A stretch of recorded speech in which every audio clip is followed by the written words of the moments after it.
Assalamu alaikum. Today we are doing medicine general medicine portion of block 7 minors. इसके अंदर block 12 के अंदर भी हैं और आई थिंक ब्लॉक 14 या 15 सॉरी मॉड्यूल 12 और मॉड्यूल 14 या 15 के अंदर आपके मेडिसिन के लर्निंग ऑब्जेक्टिव्स हैं. तो हम लोग दोनों करेंगे. जो दूसरे वाले हैं ना वो हीमाटोलॉजी मॉड्यूल के अंदर है बेसिकली. तो उसमें सारे एनीमियाज और वो WBC डिसऑर्डर वाली चीज़ें हैं. तो पहले हम ये करेंगे. इसमें क्या है जी, sign and symptoms and differentials of common bacterial diseases and common viral diseases. तो हम पहले इसको करेंगे. बुक में ये ऐसा कहीं भी नहीं लिखा हुआ, ठीक है. So that's why I have used chapter 3 again for these learning objectives, ठीक है.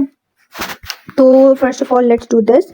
Differentials of fever which is ये बैक्टीरियल और वायरल डिजीज के जो सिम्टम्स है ना उसके हम बात करें. तो फीवर सबसे पहले हम डिस्कस कर रहे हैं. उसके डिफरेंशियल्स लिखे हुए हैं, ठीक है. अगर फीवर कैसा हो साथ उसकी कैरेक्टरिस्टिक्स लिखी हुई है और साथ में लिखा हुआ है कि फिर हम कौन सी डिजीज उसको लेबल करेंगे. तो अगर हाई ग्रेड फीवर है, कंटिन्यूस है, रेमिटेंट फीवर है. रेमिटेंट फीवर होता है कि जिसमें temperature always stage above the base line, यानी कि कंटिन्यूस फीवर है स्टेप लैडर पैटर्न में. यानी पहले लेट सपोज 99 हुआ, फिर 100 हुआ, फिर 101, इस तरह से बढ़ रहा है.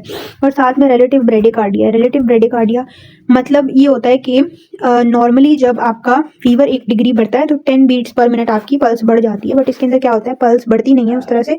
रिलेटिव ब्रेडिकार्डिया के अंदर पल्स कम रहती है, फीवर बढ़ता रहता है. तो अगर वो हो, साथ में हेपेटोस्प्लीनोमेगाली हो, रो स्पॉट्स ऑन ट्रंक हो, एब्डोमिनल डिस्कम्फर्ट हो, CBC कराएं तो ल्यूकोपीनिया हो, और इस तरह की पिक्चर को हम टाइफाइड की पिक्चर कहते हैं, which is caused by salmonella typhi. उसके बाद है जी, अगर हाई ग्रेड फीवर है उसके साथ राइगर्स, चिल्स, मलेज, रिट्रोऑर्बिटल पेन. अगर रिट्रोऑर्बिटल पेन को निकाल दें तो फिर ये मलेरिया भी बन सकता है. बट अगर रिट्रोऑर्बिटल पेन है वो कैरेक्टरिस्टिक है डेंगू का. तो डेंगू वायरस होता है, इसके साथ रैश होती है. और CBC में प्रोमिनेंट फीचर इज थ्रोम्बोसाइटोपिनिया और उसकी वजह से ल्यूकोसाइटोपिनिया होता है. इसमें भी ल्यूकोपिनिया होता है, इसमें भी होता है, बट इसमें मेजरली थ्रोम्बोसाइटोपिनिया होता है. प्लेटलेट्स कम हो जाते हैं. उसके बाद है जी, फीवर है high low grade depending on cause. अच्छा, उसके साथ वो neck stiffness, Kernig sign plus ब्रुडजन की साइन. अच्छा, ये आपने इंटरनेट से देख लेना, ये इतने ज़रूरी नहीं है, ये आपसे सिनेरियो के अंदर नहीं दिए होंगे. आपको यही फीवर दिया होगा अगर लेट सपोज सिनेरियो आता भी है तो आपसे पूछ जाएगा फिर उसका वो बताएं. तो नेक स्टिफनेस के साथ हमेशा मेनिंजाइटिस हो सकता है.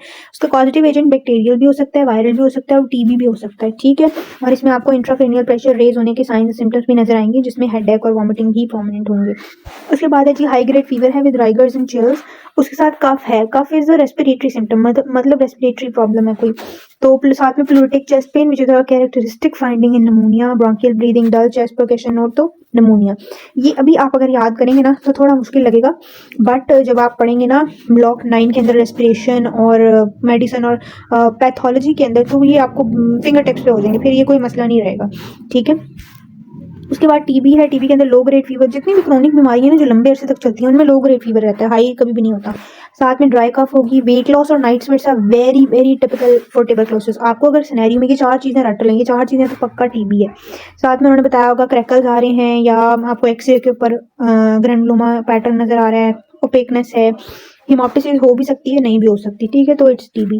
उसके बाद है जी, हर्डमैन और injection of contaminated dairy products. उसकी हिस्ट्री होगी, पेन है और साथ में अनड्यूलेंट फीवर है, यानी बढ़ता है कम हो जाता है. इरेगुलर सा फीवर है तो वो ब्रुसेला होता है which is very less common. Leptospira भी लेस कॉमन है. इसमें ऑक्यूपेशनल होता है, या तो वेटनरी डॉक्टर आपके पास आएगा या सीवरेज वर्कर आएगा. और लेप्टोस्पायरा की वजह से लेप्टोस्पायरोसिस होता है, हाई ग्रेड फीवर और जॉन्डिस होता है. Influenza very common fever and cough and flu like symptoms होंगे. और फीवर ऑफ अननोन ओरिजिन हम तब कहते हैं जब 2 वीक्स तक आपने इतनी इन्वेस्टिगेशन कराई बट फीवर की कॉज नहीं निकली कोई भी, तो फिर आप उसको कहते हो फीवर ऑफ अननोन ओरिजिन, ठीक हो गया. उसके बाद है जी, कॉमन सिम्टम्स में आपका फीवर हो गया. उसके बाद रैश है. रैश में भी बड़े बड़े पर्टिकुलर पैटर्न है. अच्छा, रैश के ना ये इंपॉर्टेंट है. पैथो में ना ब्लॉक 8 के अंदर ये ज़्यादा इंपॉर्टेंट है, वहाँ सवाल आता है क्योंकि वहाँ पर सारे माइक्रो ऑर्गेनिजम्स इंक्लूड हैं. तो आप यहाँ पे बड़ा अच्छा टेबल बना हुआ है किस तरह की रैश में कौन सा ऑर्गेनिज्म होगा और कौन सी डिजीज होगी. तो आई विल सजेस्ट कि आप उसमें भी ये ज़रूर पढ़िएगा, ठीक है. अगर फीवर हो, साथ में 3 C's है, कफ, कराइजा और कंजक्टिवाइटिस. मैक्यूलोपैपुलर रैश है, ठीक है. पेप्यूल्स और मैक्यूल्स टाइप बने हुए हैं स्किन के ऊपर और ईयर पे है और along the hair line spreading to the trunk. Trunk के ऊपर हेयर लाइन के साथ साथ स्प्रेड कर रही है, ऐसी रैश है. और साथ में पोस्टीरियर सर्वाइकल लिम्फेडेनोपैथी है. तो this rash is particular to measles, ठीक है, which is cause by paramyxovirus. उसके बाद अगर सिर्फ फीवर है और उसके साथ पैरेटिडाइटिस है, यानी पैरोटिड ग्लैंड स्वेल है, और ऑर्काइटिस है, टेस्टिस की स्वेलिंग को कहते हैं, फिर हम उसको मम्प्स में कहेंगे. इसमें रैश नहीं होता, इसमें पैरोटिड ग्लैंड की स्वेलिंग होगी. अच्छा, उसके बाद है रैश. अगर ऐसी है which is first appears on face and then spreads on trunk and extremities. और उसके साथ पोस्ट ऑरिकुलर लिम्फेडेनोपैथी है, यानी जो पोस्ट ऑरिकुलर नर्व है उससे रिलेटेड जो वहाँ पर लिम्फ नोड्स प्रेजेंट है ना उसके अलॉन्ग वहाँ पर लिम्फेडिनोपैथी स्वेलिंग हुई होगी, तो उस रैश को हम पर्टिकुलरली रुबेला वायरस कहेंगे, रुबेला कहेंगे, टोगा वायरस इसको एक्चुअली कॉज करता है। ठीक है, उसके बाद जी rash, another kind of rash which appears on second day of illness. अच्छा, मैकुलोपैपुलर रैश जो हेयर लाइन के अकॉर्डिंग अलॉन्ग रहेगी उसको हम क्या कहेंगे, उसको हम कहेंगे मीजल्स। ऐसी रैश जो फेस पर पहले स्टार्ट हुई है और फिर ट्रंक पर गई है, रुबेला। और जो पहले ट्रंक पे अपीयर हुई है और सारी स्टेजेस से गुजरेगी, मैकुलर, पॉपुलर और वेसिकुलर, उसको हम कहेंगे चिकन पॉक्स। ठीक है, ये सिनेरियोज में आता है, ब्लॉक 8 के सिनेरियोज में ये लाजमी आएगा एक ना एक सवाल।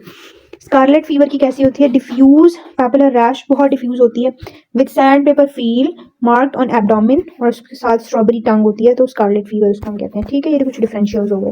उसके बाद डिफरेंशियल्स ऑफ सोर थ्रोट, गला खराब है जी, उसमें फेरेंजाइटिस हो सकता है, टॉन्सिलाइटिस हो सकता है, और इन्फेक्शियस मोनोन्यूक्लियोसिस हो सकता है। ठीक है, इसकी आप पढ़ लीजिएगा, इसमें कोई इतनी बड़ी बात नहीं। आपको हो सकता है आपको फीवर आए या रैश का आ सकता है, ये ज़्यादा इंपॉर्टेंट है। उसके बाद है जी एब्डोमिनल पेन के डिफरेंशियल्स दिए हुए हैं। अच्छा, सोर थ्रोट के यहाँ पर फीवर और उसके साथ सारी चीज़ें लिखी हुई हैं, उनके अपने अपने फीचर्स होते हैं।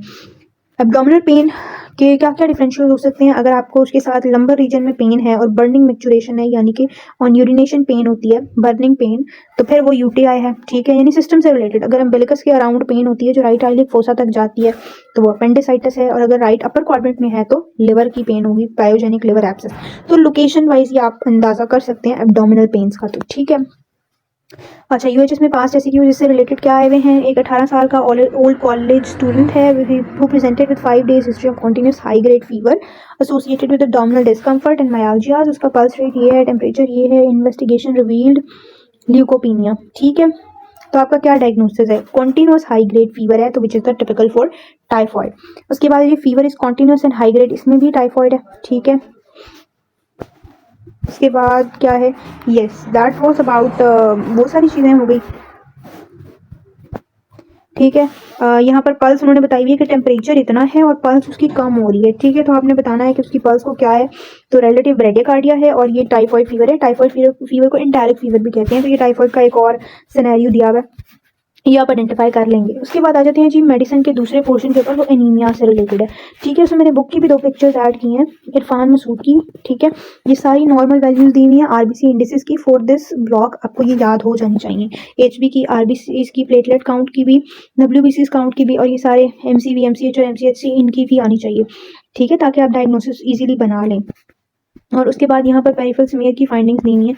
ठीक है, इसकी बेशक पिक्चर ले लें या इसको नोट कर लें कहीं पर। एनाइसोसाइटोसिस किस किस एनीमिया में होता है, पोइकिलोसाइटोसिस किस किस में होता है, एक्यांथोसाइट्स क्या होते हैं, बर्ल सेल्स क्या होते हैं।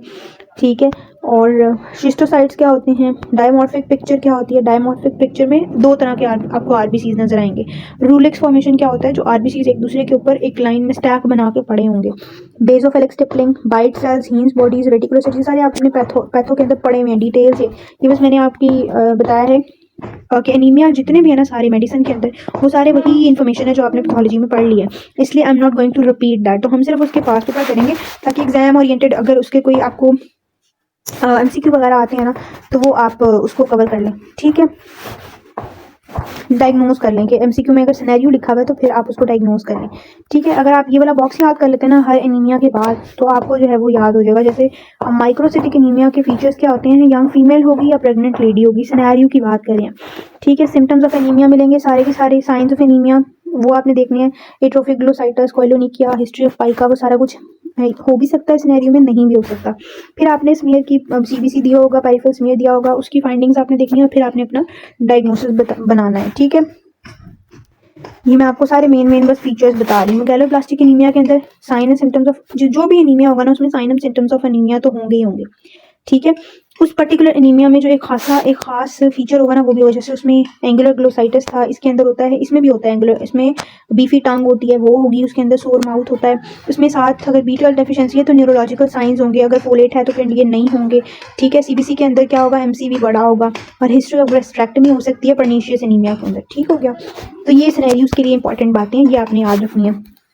उसके बाद आते हैं हीमोलिटिक एनीमिया। हीमोलिटिक एनीमिया में आपको सीबीसी में एचबी कम होगी, रेटिक काउंट बड़ा होगा, टू बैलेंस टू कंपनसेट।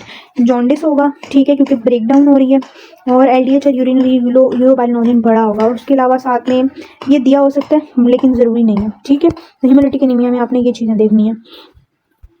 जैसे अगर इस सिनेरियो को देखें ना, तो ये देखिए इन्होंने बताया हुआ स्प्लीन बढ़ी हुई है, तो स्प्लीनोमेगाली हो सकती है, ठीक है। और कोला कलर्ड यूरिन है, वो यूरोबिलिनोजन की वजह से, हीमोसिड्रिन्स की वजह से, उनकी वजह से यूरिन का कलर चेंज हुआ है, ठीक है।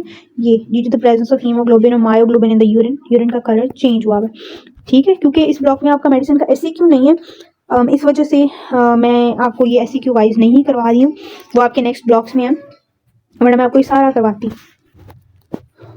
उसके बाद जी हम करते हैं next anaemia, plastic anaemia. Plastic anaemia में very prominent feature is pancytopenia, सारी सेल लाइंस कम होंगी और एनीमिया के साइंस और वो सारा कुछ, क्योंकि इसमें प्लेटलेट और WBCs भी कम होंगे, तो ब्लीडिंग और इन्फेक्शंस भी हो रहे होंगे पेशेंट को, ठीक है। उसके बाद है CML के फीचर्स, लिम्फेडिनोपैथी होगी, हेपेटोस्प्लीनोमेगाली, ये वही सारे फीचर्स आपने याद करने हैं जो आपने पैथोलॉजी में पढ़े हैं। लैब स्कोर कम होगा, लैब स्कोर ज़्यादा किस में होता है, डोकोमॉइड रिएक्शन के अंदर, ठीक है।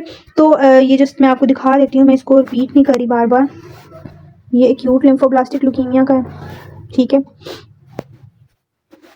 उसके बाद जी ये है हमारे पास मल्टीपल मायलोमा का। मल्टीपल मायलोमा में लेटिक लीजन्स होंगी, आपको वर्टिब्री में बताएंगे बोनी लेटिक लीजन्स हैं, या आपको दिखाएंगे बोन पेन है, बोन से रिलेटेड कुछ ना कुछ लाजमी होगा मल्टीपल मायलोमा के अंदर, ठीक है। ये इसका हो गया। उसके बाद आपका जो है वो पॉलीसाइथीमिया वेरा, इसके अंदर plethora very prominent feature, flushing होती है क्योंकि RBC ज़्यादा हुए होते हैं ना इस वजह से, तो इसका भी देख लें। उसके बाद वॉन विलिब्रेंट डिजीज़ है, ठीक है। ये है आइडियोपैथिक थ्रोम्बोसाइटोपेनिक पुरपुरा, ठीक है। इसके अंदर स्प्लीनोमेगाली नहीं होती, और आपके वॉन विलिब्रेंट डिजीज़ है उसके भी लिखे हुए हैं, ठीक है। आपने ये जब आपने पढ़ा होगा ना प्लेटलेट डिटेल से, मैं अब हर चीज़ की डिटेल दोबारा से नहीं बता सकती क्योंकि ये सब कुछ पैथोलॉजी के अंदर लिखा हुआ है, ठीक है। That was all about this. इसमें एनीमिया बहुत इंपॉर्टेंट है मेडिसिन में। WBC डिसऑर्डर यहाँ कम पूछे गए हैं, बट पैथोलॉजी के अंदर CML, CLL, ALL, AML इनमें बहुत पूछा गया इनके बारे में, बर्किट लिम्फोमा, फॉलिकुलर लिम्फोमा वगैरह, ठीक है। तो उनको भी आपने अच्छे से करना है। That's all for today, that's all about medicine. Thank you so much for watching.